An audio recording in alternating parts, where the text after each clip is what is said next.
has announced Australia will formally recognise the state of Palestine at next month's UN General Assembly. Albanese said the decision follows commitments from the Palestinian Authority, including the exclusion of Hamas from any future Palestinian government, a demilitarization pledge and recognition of Israel's right to exist. Calling the two-state solution humanity's best hope, Albanese criticized Israel's ongoing settlement expansion and humanitarian blockade in Gaza. He described the situation as a catastrophe and said Australia could not wait for a guaranteed peace before acting. The Prime Minister also revealed he told Israeli counterpart Benjamin Netanyahu that a political solution, not a military one, is the only path forward. Today I can confirm that at the 80th session Egypt has welcomed Australia's announcement it will recognise the state of Palestine at the UN General Assembly in September, calling it a vital step towards Middle East peace. Australian Prime Minister Anthony Albanese says his country intends to formally recognise Palestine during the 80th UN General Assembly. Egypt's foreign ministry hailed the move as a historic step supporting Palestinian rights and self-determination and backing a state on the 1967 borders with East Jerusalem at its capital. Cairo said the decision aligns with similar actions by other nations, reflects commitment to ending Israeli occupation, and rejects settlement policies and military escalation in Gaza. Egypt urged more countries to follow suit and reaffirmed support for a two-state solution.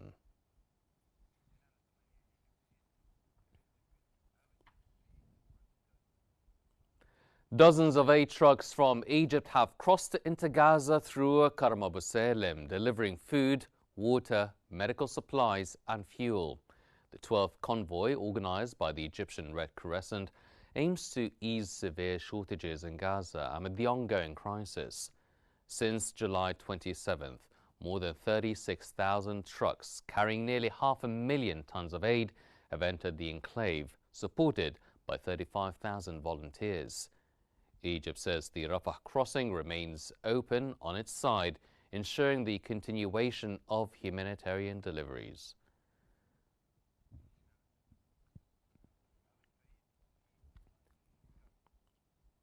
The Palestinian Foreign Ministry has welcomed plans by Australia and New Zealand to recognise the state of Palestine, urging more nations to follow suit. Palestine's Foreign Ministry hailed Australia's announcement to formally recognise the state of Palestine at the UN General Assembly in September, and New Zealand's plan to decide on recognition next month. It called on all countries yet to take the step to do so in support of the two-state solution and in line with international legitimacy, the Arab Peace Initiative and the New York Declaration, saying such moves would strengthen prospects for a just and lasting peace.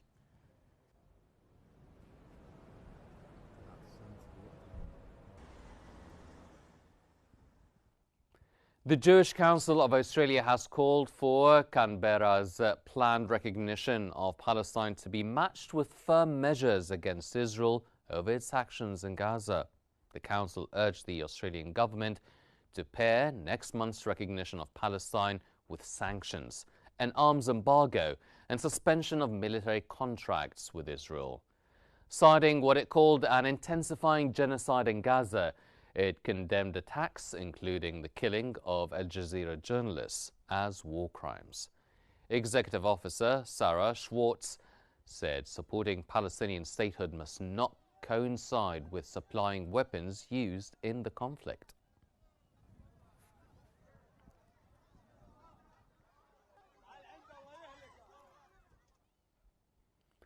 New Zealand says its cabinet will decide next month whether to recognise the state of Palestine, stressing an independent and cautious approach. Foreign Minister Winston Peters announced the decision will be taken by cabinet in the coming weeks, noting recognition has long been viewed as inevitable but remains complex.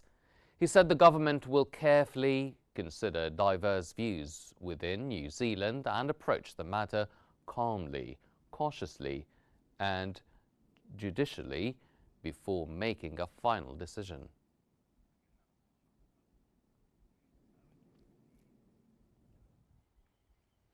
Qatar's Prime Minister and Foreign Minister Sheikh Mohammed bin Abdulrahman bin Jassim Al Thani has condemned Israel for killing journalists working in Gaza. In a social media post, he described the attacks as crimes beyond imagination and criticized the international community for failing to prevent the tragedy. Israel's occupation military targeted an Al Jazeera correspondent with an airstrike on Sunday, killing him, another network journalist, and at least 6 other people, all of whom were sheltering outside the Gaza City hospital complex.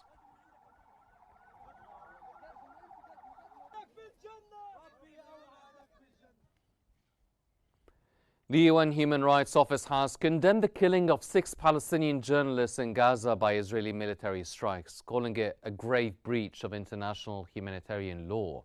Israel's occupation military said it targeted and killed one of the journalists, alleging he had headed a Hamas militant cell.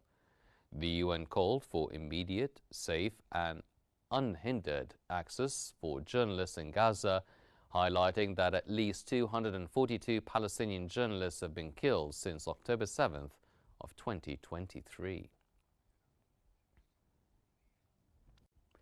Reporters Without Borders has condemned an Israeli strike in Gaza that killed 5 Al Jazeera journalists, calling it a targeted attack.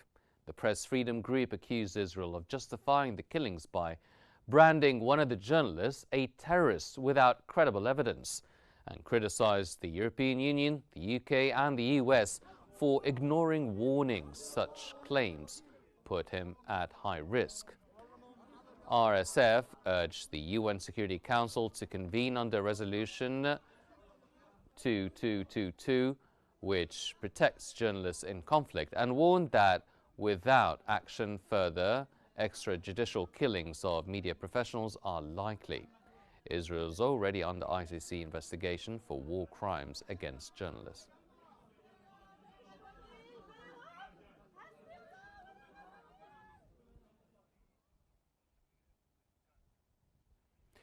Two U.S. congresswomen are pushing to halt American arms sales to Israel, citing the killing of journalists in Gaza. Congresswoman Pramila Jayapal urged Washington to stop supplying weapons to Israel after an Israeli strike killed 5 journalists.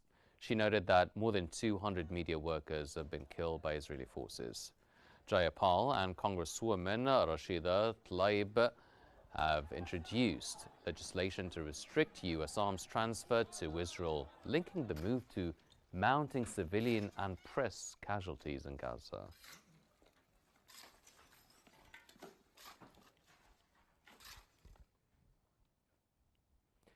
WHO Director General Tedros Adhanom Ghebreyesus has expressed deep concern over Israel's plan to expand military operations in Gaza, citing the already dire humanitarian and health conditions. He warned further escalation risks worsening child malnutrition and healthcare access.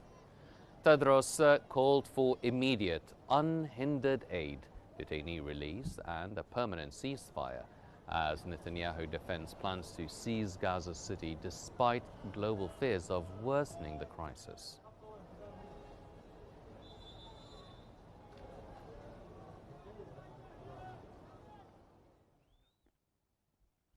Israeli Finance Minister Bezalel Smotrich has criticized Netanyahu's plan to seize Gaza City, calling it too limited.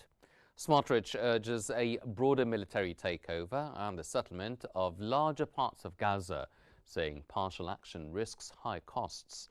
Despite his push for a wider operation, he remains in Netanyahu's coalition, believing the government's approach can still be changed.